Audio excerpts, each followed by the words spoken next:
Hello everyone, my name is Rebirth and welcome to my channel. For today's video, I wanted to talk about the Netflix live adaptation of Avatar The Last Airbender, which also happens to be one of my favorite Western cartoons.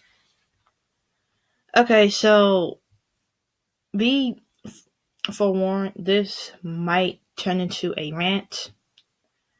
Actually, 9 times out of 10, this is most likely about to be a rant. Okay, so, as we all know, Netflix wanted to do a live adaptation of Avatar The Last Airbender, which, on paper, seems like a good idea, okay?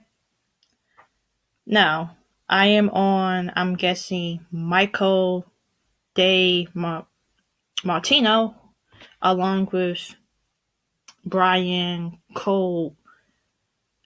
I'll be honest, I don't really know how to say his last name, so I'm just going to call him Brian K for now. But anyway, the two people who made Avatar. Yeah, so this is basically like an open letter to the fans. So I'm just going to go down like a little bit to get to the actual letter. Now, this top part right here, I'm going to read that. I'm not going to read like the entire thing. But okay, so let's begin. Move that out the way. Many of you have been asking me for updates about Avatar live action Netflix series. I can finally tell you that I am no longer involved with this project in June of this year. Okay, so June, this is August. Okay, this is really not that long ago. Like, this is, in a way, kind of still brand new. But anyway, in June of this year, after 2 years of development work, so that means that this has been an ongoing process since 2018. 2018. That was a good year. There was no pandemics or plagues, whatnot. But anyway, after 2 years of the development work, Brian Konutsky, Brian K, because like I said, I don't know how to say this guy's last name, and I made this difficult decision to leave the production. So basically, Netflix did something to make the two people who could make a live adaptation series of Avatar The Last Airbender work. Right? Now, 2020 has not been a good year. Okay? This hasn't. We have this whole virus stuff, we have the whole economic situation, the whole politic situation. So 2020 has not been fun. It has not been a good year, right? And in a way, Avatar The Last Airbender has been a kind of beacon of hope, okay? And what I mean by beacon of hope, this would have been a great way for me and others to basically escape for, like, let's say a good 30 minutes to an hour, alright? This could have been like a good escapist fantasy for not only me, but for other people, alright? And I, like many others, when we saw that Michael and Brian were helping along with this, I'm like, okay, you know what? This might actually turn out to be good.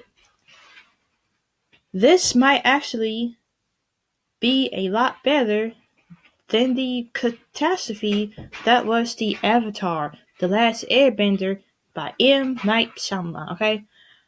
I was like, hey, you know what? If those two are working on it, then this might actually be good. And they were working on it for 2 years, up until June of this year, which, as I said, was like only a couple of months ago. All right, it wasn't that long ago that they walked away from the live action Netflix series. Now, as I said before, doing a live action Netflix series is good on paper. And I will tell you why it's good on paper. Because this cartoon, this show, is a cash cow. Which, now that I'm thinking about it, might have actually been its downfall. And I'm only saying that because usually when it comes to cash cows, a company like Netflix, for example, does not care about the creative standpoint, right? They do not care about that. They just care about the fact that the cartoon series probably made them some money. So, how can we milk this as much as possible? How can we make the most money, right? And you know how you do that? By doing a live action series.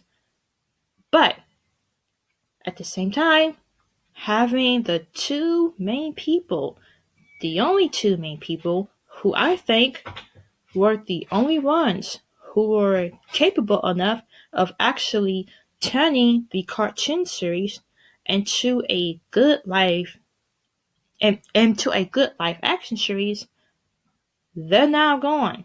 Right? You lost it. That was it. Those two were like your only hope. And quite frankly, if Michael and Brian are not there, I no longer want Netflix to touch Avatar, okay? I no longer want a live action Avatar now. Alright? Okay, look. When you create something, it is your child, alright? It is your creation, which is a part of you. It is you. It is the you that is being shared with the outside world. Alright? So, as I said, Netflix only sees this as a cash cow, a cash grab, alright? A way to make more money. Michael and Brian, this is, in a way, kind of like the child, alright? This is their creation. This is their vision, right? They have been working for Avatar for years, right? 4 years. Since I'm probably gonna say for like at least since 2005 and probably before that, right? For them, this is not a cash cow. This is, like I said, this is their creation. Alright, so the fact that they walked away from this has me kind of iffy on the live action series that Netflix is trying to do. Like, how bad did they mess up on those two visions? What exactly did Netflix do? Alright? I mean, I don't know what changes they was trying to make.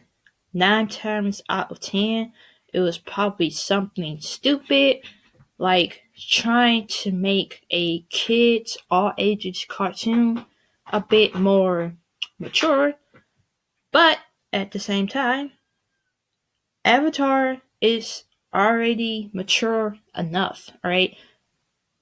It's already mature enough. It does not need the characters to be aged up. It does not need any mature themes. Why? Because it already had the mature themes. Alright? Alright? Now, and what I mean by that is Avatar already had the themes of, trying to find yourself, questioning yourself, mental illness, right? Basically, family issues, like everything I said, with the whole mental illness, with the trying to find balance in yourself and trying to find yourself, questioning who you are, war at that. Remember, Avatar is about 4 kids. Well, hold on. Okay, 4 to 5 kids trying to find themselves in a world that is in a war right now. Like, how is that not mature enough for you? Right? How?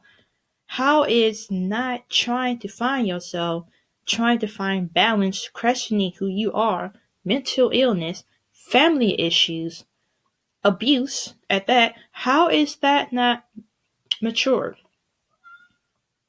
I just want to know.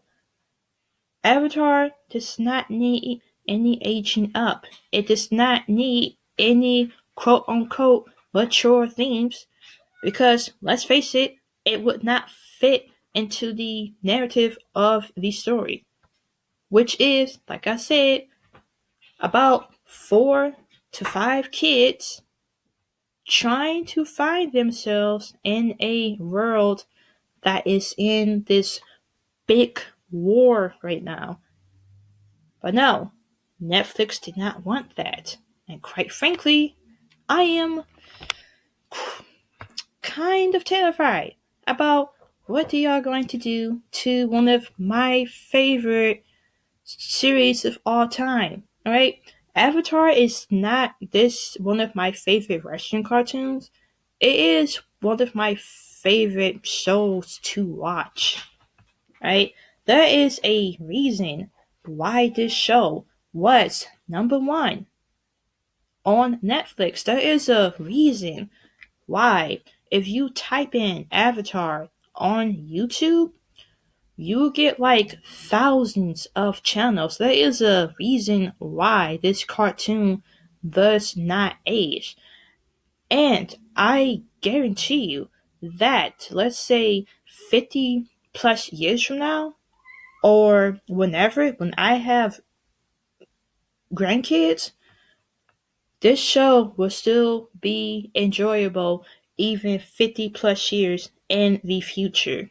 Right? It was enjoyable back in 2005. It is enjoyable now. And hey, guess what? It is going to be enjoyable in the future. Why? Because Brian and Michael did not make a show that was only for one age group. No, Avatar: The Last Airbender is the type of show where it is good for all age groups. And I don't think that Netflix understands that, right? Like I said, Netflix, the show does not need the characters to be aged up, okay? They are fine at the ages of 12 to 16, right? Just leave that alone. If you want something a bit more up there, then you go with Korra, okay? Not Avatar: The Last Airbender. Also, it does not need sexual themes. As I said, The Last Airbender's main focus is the fact of, as I keep telling you, it already has the mature themes that you want. Okay? Mental illness. 4 to 5 kids trying to find themselves in a world that is at war right now. Family issues, abuse, right? How is that not mature enough for you? Okay, the fact that this show has so much diversity in it. I mean, look, like, one of the most badass characters is a 12-year-old blind girl. Why? Why would you this have the two creators of this show, the only two people who, in my opinion, can actually make a good live action Avatar series, aka the two creators, right? I just want to know, what did Netflix do? And I'll be honest, will I watch the show? I might give it a chance. I mean, that would make a good couple of videos, right? So I might watch it, but at the same time, I don't really know how good the show is going to be. Like, when Brian and Michael were on the team, I had high hopes. Now those hopes are no longer high. But anyway, let me know what you guys think. Like, comment, and subscribe. Are you guys excited? Are you like me, where you're kind of upset? Or, you know, well, like I said, tell me your thoughts in the comments. Like, comment, and subscribe. I'm pretty sure I rambled on enough. I seem to ramble on a lot, but I hope you guys have a nice day, night, afternoon, week, and I will see you guys later on.